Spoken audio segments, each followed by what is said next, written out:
The first question is, what about Isaiah 45:7?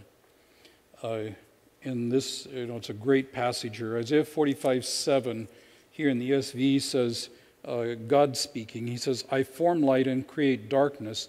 I make well-being and create calamity. I am the Lord who does all these things. And if you go back and look in the Hebrew, it says there, I make shalom, that powerful Hebrew word. I create justice where everything is as it should be.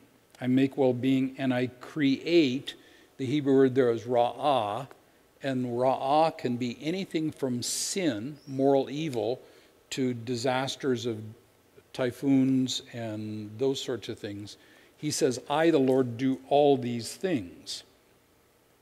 And this is a place where that distinction I talked about in the sermon between those who think that God is, his decretive will includes all things, including disease and demons and disasters, would appeal to this verse and say right here it says, I create, I bara, like God creates the universe, I create calamity. And he does. The thing that I look at in the way I interpret this passage in Isaiah 45:7, this is in the context of Israel, actually Judah, being punished for their sin and being sent to Babylon.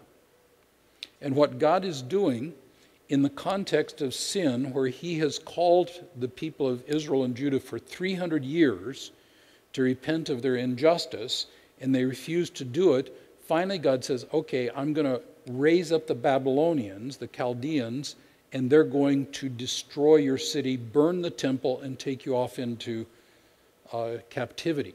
That is the calamity that's specifically created by God to punish his sinful children.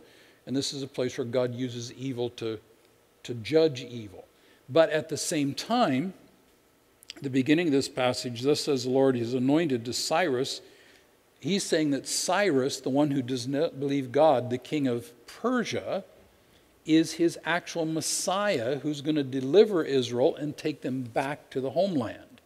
So I think what this is saying is not that God creates all calamity, but that God creates some calamity.